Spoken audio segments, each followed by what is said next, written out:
مسیح یسوع کے اس نئے عہد کا ذکر ہے. مسیح یسوع نے ہمیں تو وہ بہت کلیئر نظر آتا ہے کیونکہ ہم اولڈ ٹیسٹامنٹ بھی پڑھ کے ہیں اور ہمیں پہلے سے پتا ہے کہ ایسا ہونے والا ہے, ہونے جا رہا ہے, ایسا ہونا چاہیے. یہ بائبل کے اس کے تسلسل کے اندر الہام پروگریسو ہے.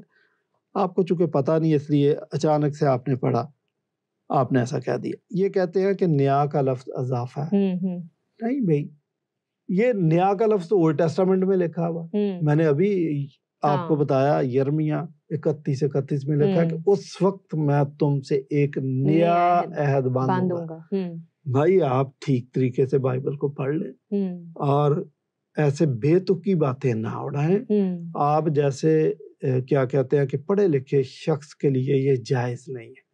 اب میں سمجھتا ہوں کہ یا تو وہ لا علمی کی وجہ سے کر رہے ہیں یا پھر دانستہ بائبل پر اس قسم کی بے تکی تنقید کر رہے ہیں. صحیح. بہرحال ہمارا کام ہے گائیڈ کرنا, ہم ان کو گائیڈ کر رہے ہیں. اچھا, یہ جس عہد کی ذکر ہے اس کا ڈایاٹیسرون کے اندر بھی ذکر ہے. ڈایاٹیسرون ایک سمجھے کہ کتاب ہے جس کو چاروں اناجیلوں کو مکس کر کے ایک ساتھ لکھ دیا گیا. اچھا.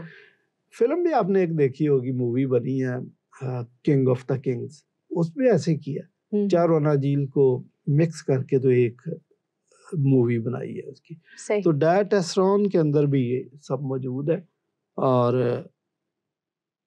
اس میں ہمیں تو کوئی بات نہیں ہے, نہ ہمیں کوئی پریشانی ہے, نہ ہمیں کوئی کنفیوژن ہے.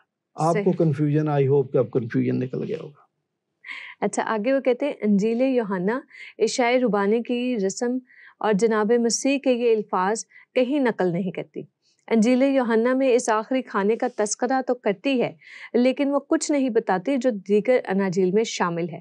اتنی اہم بات کا تذکرہ گول کیوں کیا گیا؟ گول کیا گیا؟ آپ تو خود کہہ رہے ہیں کہ تذکرہ تو کیا, آپ کہہ رہے ہیں تفصیل سے نہیں کیا. دیکھیں میں یہ بات بتاتا ہوں کہ یا تو آپ یہ کہیں کہ جی تذکرہ سرے سے نہیں, تذکرہ ہے, کس جگہ ہے کس جگہ نہیں ہے, کس جگہ زیادہ ہے کس جگہ کم ہے, اس سے فرق نہیں پڑتا. ہمارا تو ماننا یہ, ہم نے جو الہامی کتابیں سب کو یکجا کیا, ان کی اہمیت ہمارے لیے یکساں ہے, اس لیے تو ہم نے اس کو ایک جگہ کر لیا. یہ مسلمان کے لیے پرابلم ہے, کہتے ہیں کہ 4 کتابوں پر ایمان ہے لیکن پڑھتے ایک ہی ہیں, باقی 3 کو اس کے ساتھ جوڑتے نہیں. اگر آپ کا ایمان ہے تو 4 کو ایک ساتھ جوڑنا چاہیے. ہم نے تو ایسے کیا ہوا, ہمارے لیے یہ مسئلہ نہیں ہے. اب یہی سوال اگر میں آپ سے کروں کہ اصحاب کہف کا ذکر سورہ کہف میں ہے, سورہ بقرہ میں کیوں نہیں ہے؟ جی امپارٹنٹ تھا نا بھائی, تو کیوں نہیں ادھر لکھا؟ آخری صورت میں کیوں نہیں لکھا؟ صرف سورہ کہف کے اندر کیوں لکھا؟ یہ کوئی سوال کرنے والا نہیں ہے. میں کہوں کہ کدو کی بیل کا ذکر جو ہے وہ صرف سورہ الصفات کے اندر ہے, وہ بھی ایک لائن میں. بھائی تفصیل کیوں نہیں لکھی؟ اور سورہ فاتحہ میں کیوں نہیں لکھا؟ ہے کوئی اعتراض کرنے والا؟ میں سمجھتا ہوں یہ فضول بات ہے, لیکن آپ کی بات کا جواب ہے تاکہ شاید آپ کو اس طریقے سے سمجھ آ جائے کہ یہ سوال آپ کا فضول ہے. جی فلاں جگہ پہ ہے تو فلاں جگہ پہ, بلکہ میں اب ایک اور سوال ذرا سخت ہے کہ 14 لاکھ حدیثیں آپ نے لکھ دی, ان کو قرآن مجید کے ساتھ کیوں نہیں لکھا؟ اسی میں ایک ہی کتاب بنا کے لکھتے, یہ الگ کیوں لکھی؟ اور 250 سال بعد کیوں لکھی؟ اسی وقت لکھ دیتے ساری بات. اور پھر آپ ہم پہ اعتراض کر رہے ہیں, جناب آپ کو پتہ نہیں ہے کہ یہ حدیثیں روس میں بیٹھ کے لکھی گئی, آپ کو پتہ ہے اس بات کا؟ صحیح. اچھا. امام بخارا کا رہنے والا تھا, بخارا روس کے اندر ہے. صحیح. وہاں اتنی دور بیٹھ کے وہ حدیثیں لکھ رہا ہے, تو عرب کے اندر تو وہ نہیں تھا. ہمیں اعتراض کرنے والے یا ہمیں چراغ دکھانے والے جناب خود بھی دیکھ لیں پہلے کہ کیا کرتے ہیں. صحیح. ہماری نظر میں تو کوئی بات نہیں ہے کہ ایک انجیل میں لکھا, 3 میں لکھا, بھائی لکھا تو ہے نا. اچھا سوری, یہ بات تو سر ہر ایک بات پہ پھر بیٹھے گی. یعنی جناب مسیح کی جو پیدائش ہے وہ 2 اناجیل میں ذکر ہے, 2 میں نہیں ہے, تو آپ کیا کہیں گے اس بارے میں؟ مطلب یہ تو ہر ایک بہت سی ایسی باتیں ہیں جو کسی ایک انجیل کا حصہ ہے, دوسرے انجیل کا حصہ نہیں ہے. ہاں, یا وہ آپ اعتراض کرتے ہیں کہ مسیح کی پیدائش کو اس کو پیدائش کی کتاب میں ہونا چاہیے تھا کیونکہ پیدائش کا لفظ ہے. بھائی یہ فضول بات آپ کر رہے ہیں. اصل میں یہ بات میں پہلے بھی کئی دفعہ سمجھا چکا ہوں کہ اناجیل کو سمجھنے کے لیے آپ یہ دیکھیں کہ جس طرح شادی پہ ویڈیو جب بنتی ہے تو 3 کیمرے لگتے ہیں، آپ سمجھ لیں 4 لگتے ہیں، تو وہ چاروں کیمرے ایک جگہ نہیں لگتے. ابھی بھی آپ دیکھیں ہمیں جو شوٹ کر رہے ہیں 3 کیمرے لگے ہوئے ہیں. ایک کیمرے پہ میری شکل جو ہے پوری نظر آ رہی ہے جو میرا بالکل سامنے ہے، جبکہ یہ جو میرے سائڈ پہ کیمرہ اس پہ صرف میرا لیفٹ سائڈ والا حصہ نظر آ رہا ہوگا، لیفٹ کان نظر آ رہا ہوگا، ناک بھی آدھا نظر آ رہا ہوگا. ٹھیک ہے، جو درمیان والا کیمرہ اس میں ہم دونوں کی شکل نظر آ رہی ہے اس میں. تو آپ کیا کہیں گے کہ ایک کیمرے کو دیکھ کے آپ یہ اندازہ نہیں لگا سکتے کہ یہ تو سازش ہو رہی ہے جناب، پادی شفیق کا دایاں کان تو اس میں ہے ہی نہیں ہے، یہ تو بہت بڑی سازش ہے، اڑا دیا گیا ہے، یہ دانستہ سازش ہے، ہو سکتا کان ہو ہی نہ. او بھائی یہ بات ظفر صاحب جو باتیں کر رہے، اس قسم کی باتیں کر رہے، ان کا سر پاؤں نہیں ہے.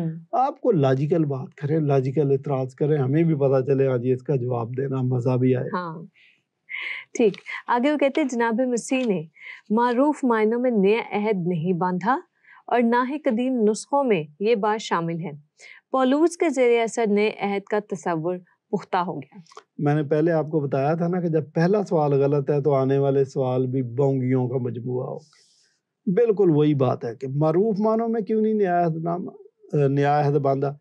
میں نے تو بتایا کہ نئے عہد کا جو بائبل کا حصہ ہے اس کا نام ہم نے نیا عہد نامہ رکھا ہوا. تو یہ کیوں رکھا ہوا بہت کلیئر ہے، اس وجہ سے رکھا ہوا.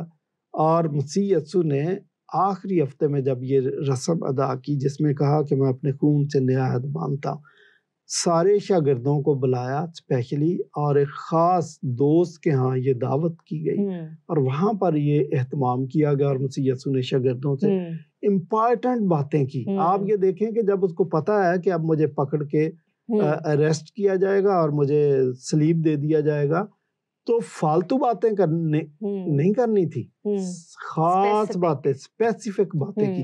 اس میں یہ بات کی ہے، بلکہ یہی بات کی، عورتوں کو بات ہی نہیں کی. تو آپ کہیں جی کہ وہ معروف معنوں میں نہیں کیا، بڑے واشگاف معنوں میں نہیں کیا، اور کیسے کرنا. بلکہ میں نے شاید آپ کو بتایا پہلے بھی کہ اس کا تو قرآن مجید میں بھی ذکر ہے کہ وہ جی المائدہ کی عید منائے، اگلوں اور پچھلوں کے لیے عید مقرر کر دی.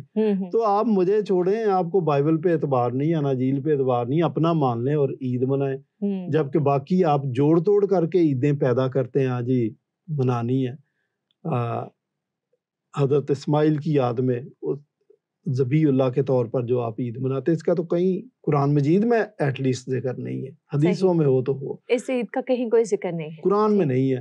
آپ زبردستی مناتے ہیں، عید کا لفظ نہیں ہے. جہاں عید کا لفظ ہے کہ عید مائدہ کی عید منائیں تو اس کا ترجمہ کر دیتے ہیں خوشی منائیں. تو بھائی عید خوشی ہوتی ہے.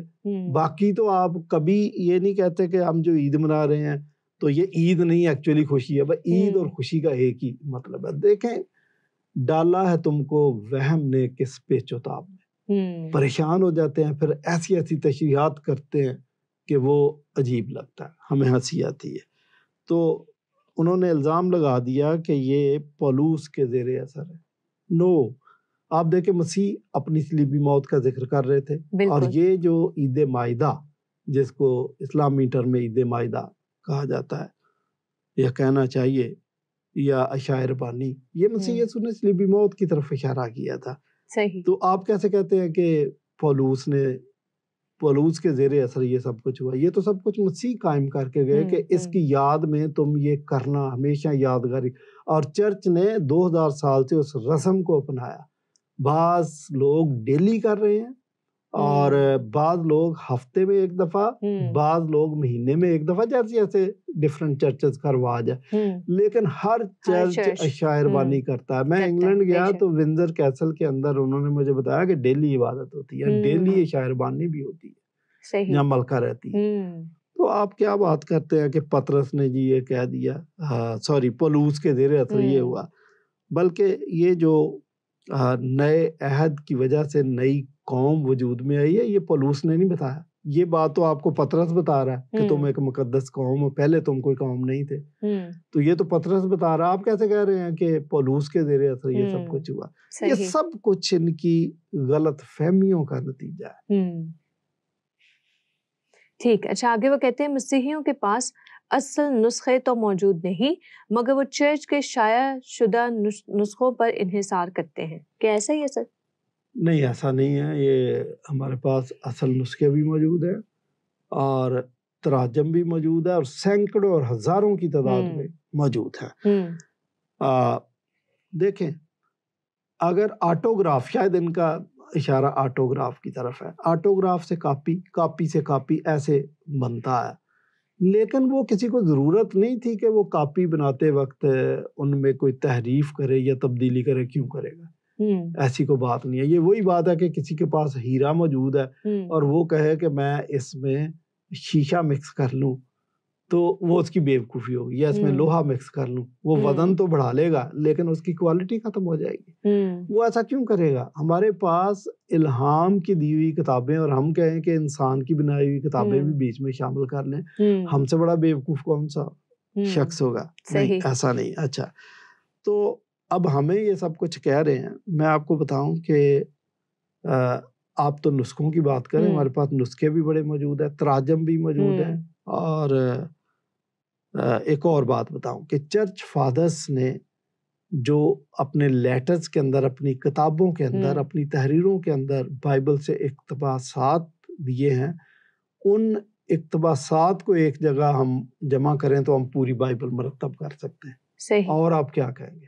تو یہ کوئی جل نہیں دے سکتا ہمیں کہ ہم کسی غلط فہمی کا شکار ہیں. ہمارے پاس خدا کا اصل پیغام موجود ہے. اب آپ نے مجھ سے یہ سوال پوچھا تو میں بھی یہ حق رکھتا ہوں کہ آپ بھی چونکہ دعویٰ کرتے ہیں کہ آپ کے پاس الہامی کتاب ہے، الہامی کتابیں ہیں، جس کی حفاظت کا وعدہ اللہ تعالیٰ نے خود کیا. ہاں، سورہ حجر کے اندر ہے، حالانکہ اس میں قرآن کا لفظ نہیں ہے، وہ ذکر کا لفظ ہے. اور ذکر قرآن نے کئی دفعہ بائبل کے لیے، اولڈ ٹیسٹامنٹ کے لیے، نیو ٹیسٹامنٹ کے لیے استعمال کیا. صحیح.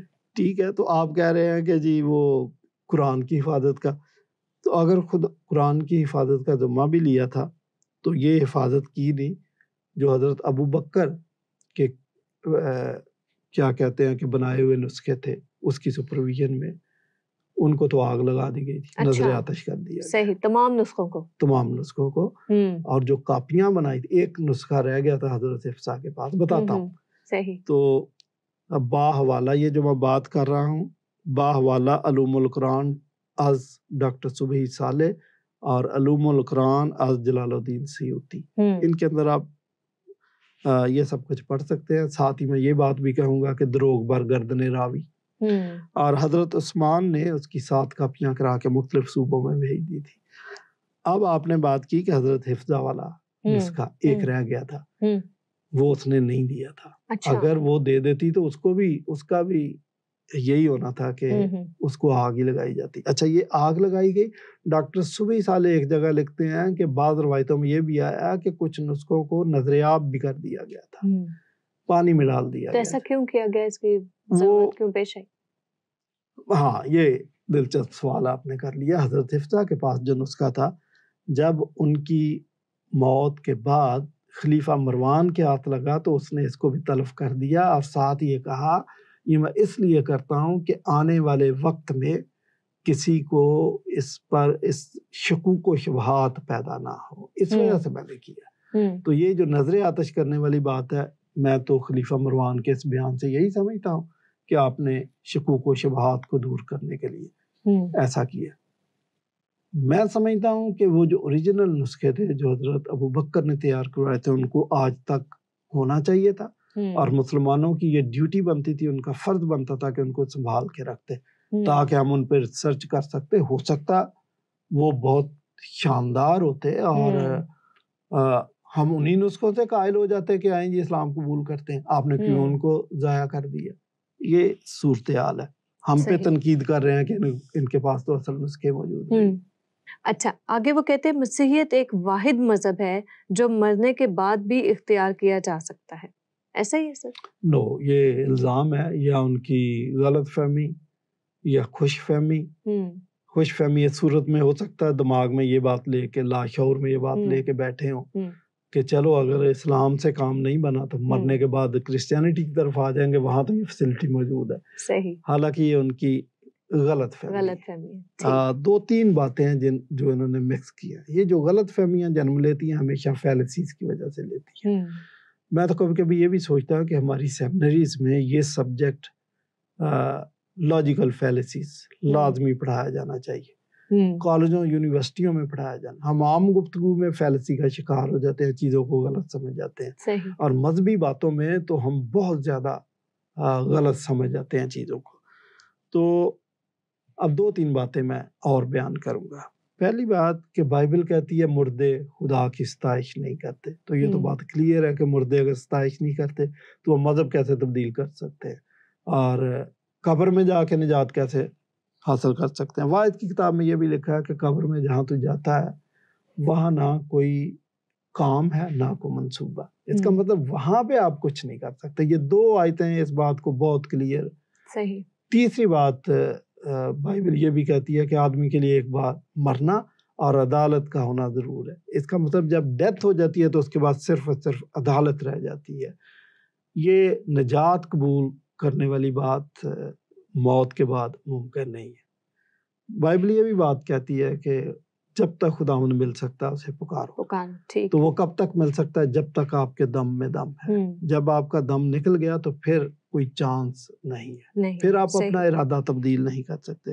اچھا, ہمیں آپ نے یہ کہہ دیا, لیکن خود اہل اسلام کے بارے میں جناب کو پتہ نہیں ہے. ہمارے ملک میں تو یہ بہت ہو رہا ہے کہ قبروں پر چادریں چڑھائی جا رہی ہیں, قبروں سے منتیں مانی جا رہی ہیں, قبروں پہ نظر نیاز کیے جاتے ہیں, اصالِ ثواب کے لیے دیگیں دی جاتی ہیں, اصالِ ثواب کے لیے ختم قرآن کیا جاتا ہے. یہ سب کچھ آپ کر رہے ہیں تو آپ کے ہاں یہ بھی ہے کہ جناب مردوں کو قبر میں رزق بھی پہنچ رہا ہے. یہ بھی اچھا بعض لوگوں میں یہ تصور بھی پایا جاتا ہے. تو آپ سب کچھ یہ کر رہے ہیں اور جائزہ اور دھڑا دھڑ پاکستان کے اندر یہ سب کچھ ہو رہا ہے. آپ کو ہر 20 کلومیٹر کے یا 50 کلومیٹر کے فاصلے پر آپ کو ایک مزار ملے گا جہاں پر چادریں بھی چڑھائی جا رہی ہیں, منتیں بھی مانی جا رہی ہیں. آئے دن ٹی وی پر آپ دیکھیں ایسے کیس آتے ہیں, فلاں پیر کے پاس گئے تھے, یہ وہ سب ہوتا ہے.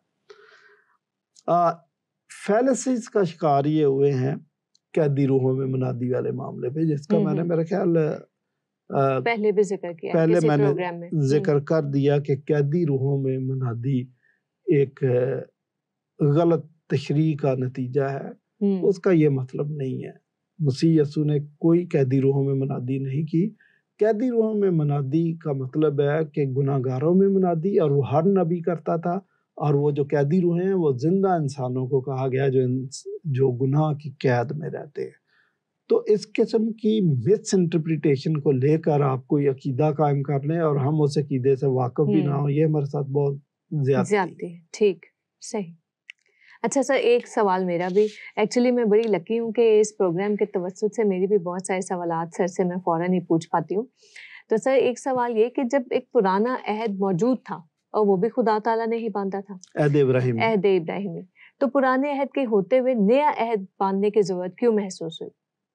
میں کہتا ہوں کہ اتنا خوبصورت اور امپورٹنٹ کویسچن آپ نے پوچھا ہے, جو کلیسیاؤں کو اور چرچز کو, سیمنریز والوں کو بھی پوچھنا چاہیے اور ان کو پتہ ہونا چاہیے, لیکن وہ نہیں پوچھتے کیونکہ کووننٹ کے بارے میں بتانا پسند نہیں کرتے, اور اگر بتانا پسند کرتے ہیں تو ان کو بات سمجھ نہیں آتی.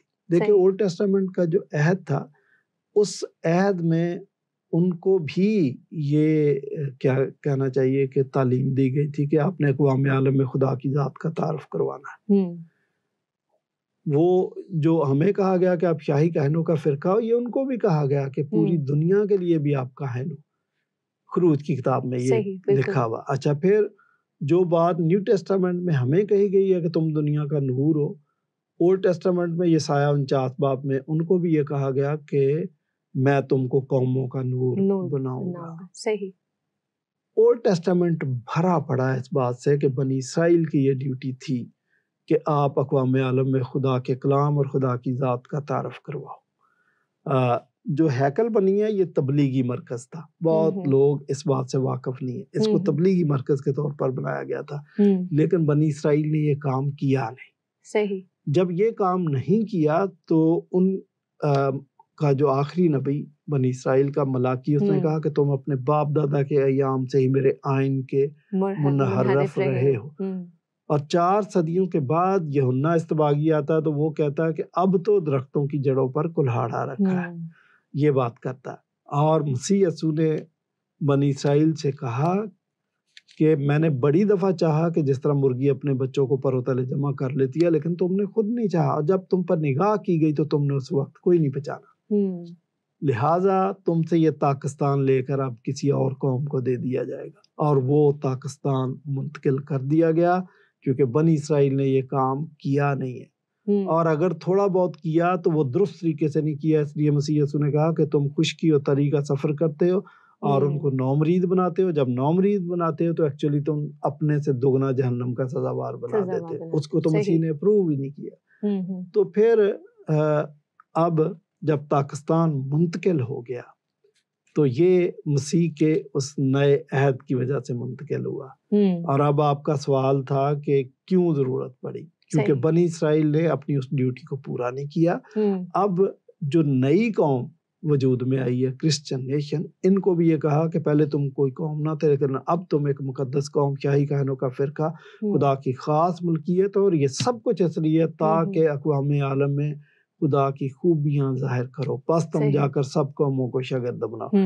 ان کو بھی یہی حکم ہے. اگر یہ نہیں کریں گے تو پھر یہ کس کھیت کی مولیاں، ان کا انجام وہی ہو سکتا ہے. لیکن میں خدا کا شکر کرتا ہوں کہ کرسچن نے بہت کام کیا، شاگردوں نے بھی بہت کام کیا. پہلی 3 صدیوں میں کرسچن نے بہت کام کیا، اور ماڈرن مشنری موومنٹ نے بہت کام کیا. 4.5 کروڑ مسیحی انجیل کی منادی کرتے ہوئے شہید ہو چکے ہیں اور کر رہے ہیں ابھی تک. تو نئے عہد کی ضرورت اس لیے تھی. صحیح. بہت شکریہ پروفیسر جناب شفیق کمل صاحب. آج کے اس پروگرام میں ہم نے بات کی تھی نیا عہد پر. امید ہے آپ کی بھی بہت ساری فیلسز دور ہوئی ہوں گی اور آپ بھی بہت سے انفارمیشن آپ تک پہنچی ہوگی، درست انفارمیشن. آج کی حتمی سچائی جو میں جان پائی وہ یہ کہ خداوند تعالیٰ کی ذات محبت سے بھرپور ذات. اس نے ابراہیم سے بھی وہی عہد باندھا کہ تمام قومیں تمہارے وسیلہ سے برکت پائیں گی، تمام قوموں کے تم جد امجد بنو گے.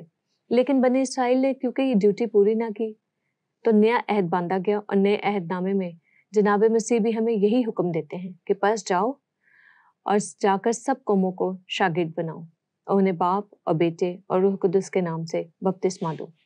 تو جاننے کی ضرورت یہ ہے تمام مسیحیوں کے لیے کہ جس طرح سے پروفیسر جناب شفیق کمل صاحب نے کہا کہ اگر بنی اسرائیل سے وہ پاکستان لے لیا گیا تو اگر ہم اپنی ذمہ داری پوری نہیں کرتے تو پھر جانیے کہ ہمارا کیا ہوگا. سچ کو جانیے، سچ کو سوچیے، اور جب سچ مل جائے تو اسے قبول کیجیے. شکریہ.